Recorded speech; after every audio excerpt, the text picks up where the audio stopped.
Hello developers, hope you are enjoying my simplified Python series. Let's embark on a new journey on functions. So, in this session let's try to understand what Python functions are and how they can help us to write a modular code. Okay. So, first thing first, let's go over the definition. What is a function? A function is a block of organized code that is used to perform a single task. Okay. They provide better modularity for your application and reusability, of course. Okay. So, you have been using standard library functions without realizing it. Okay. Your favorite one is, of course, a print functions and print with format. Okay. And we have used a list function to create a list. We have used set function to create a set. Okay. And then we have used some other functions like len to determine how many elements are there in a function and set. Okay. So, that is all about it. That being said, what we can do is we can hop over to our editor and learn about functions. Okay. So, let me create a new file. Create a new file called functions demo.py. Hope you can see my screen. Let me make better on your eyes. Okay. So, as I describe in the definition, so let us define that programming functions. Okay. So, a function is a block of code, okay, that is used to perform a specific task. Okay. So, let us understand the syntax. So, syntax is the function starts with a def, which is means definition of the function and name of a function, okay, and parentheses. This is one example. So, let us write sample example. Def say hello, okay, and of course, you have to write a colon to separate, and then you write you indent it and write the body of a function. This is body of the functions. So, colon and say print. Yeah. Hello, I am a function. Okay. Now, this is how you define a function. So, defining function is like you prepare recipe, but it will not be called unless you invoked it. Okay. So, this is our main script. This is main script. So, to invoke a function, you can say hello.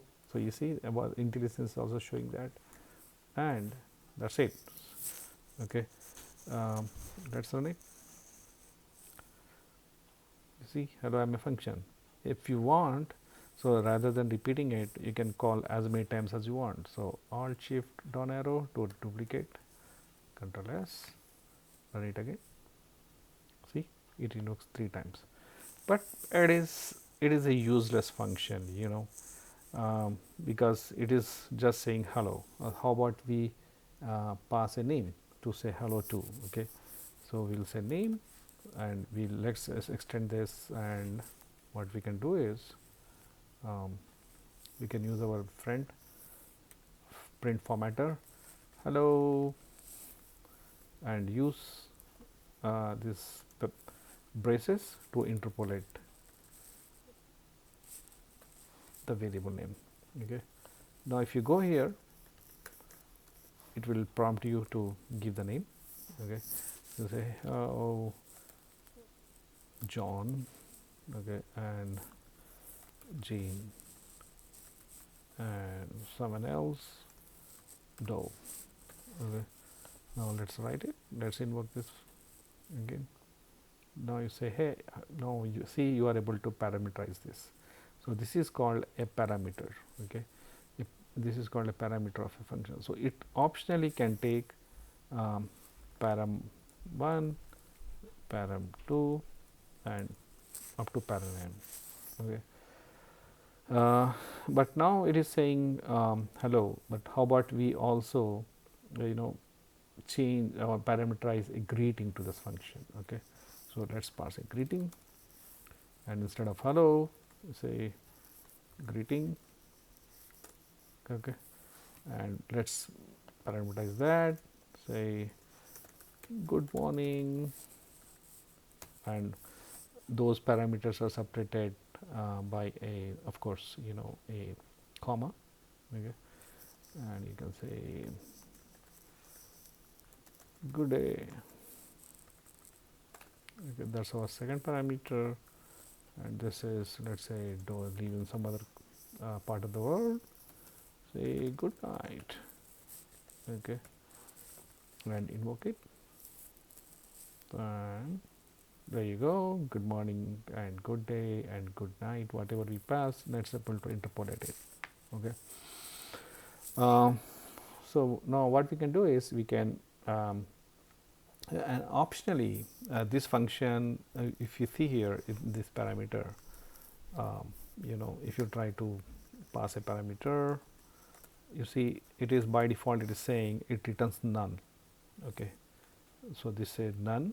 So, what does it mean by none? None means it does not return any function, any value from the function, but we can write a function to return a value as well. So, what we can do is, let us say if we define a function called calculator, okay, which accepts two parameters, number 1, number 2, and return the sum of a function. Okay. So, call it as calc sum. Okay. And you can say return n1 plus n2. Okay. So, let us accept two numbers, call it as x, and convert it to integer via the prompt, input prompt. Okay. Enter a number, okay, y input, okay, enter another number we have used in the past, and let us invoke sum, result equal to calc sum, and pass x comma y. These are the parameters. Okay. Now, let us print it. The sum of x and y equal to result. Okay. Run it. So, and it is prompting user at 10. Let us enter another number 20. As you can see, it is showing the sum of 10 and 20 is 30. That is of course correct. Okay. So, here we are returning one value, but we can also return more than one value. How? Because we already learned in the past, we can use tuples. So, instead of calculator, what I am going to do is I am going to make as an arithmetic calculator. Okay. Arithmetic calc. Okay. Takes n1, n2. Okay. And let us say you already learned, right. So, the result is, so result return, what we are going to do is we are returning a tuple. So, tuple is used by parentheses like this. So, you will say n1 plus n2, that is sum, n1 minus n2, that is difference, n1 times n2, that is product, n1 over n2, that is a division. Okay. Return this x and y, we keep the same thing, but instead let me comment this out, control hyphen and control hyphen. So, instead what we can do is we can say result equal to calc, arithmetic calc, and pass n1 n2. Okay. And not n1 n2, my bad, it is x and y. So, the parameter names can be different, it does not matter. Okay. It is just a convention, and print result. Okay, run it again. Let me clear the screen. CLS, run it, enter a number 10 and 5. You can see the sum is 15, the difference is 5, the product 10 times 5, 50, and 10 over 5 is 2.0. Okay. You can use all sort of techniques, for example, a the D structure.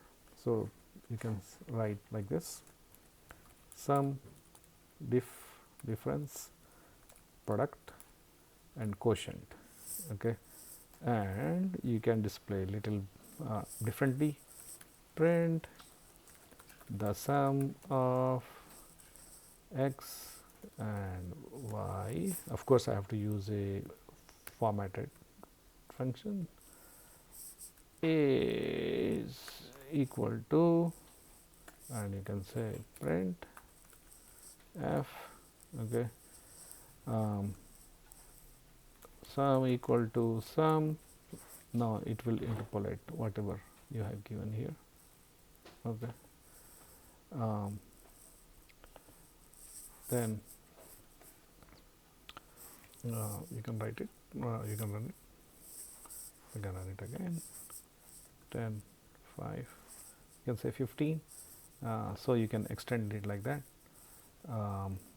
Okay. So, alt shift down arrow key and difference. So, difference is we have stored as diff. Okay. And product is prod,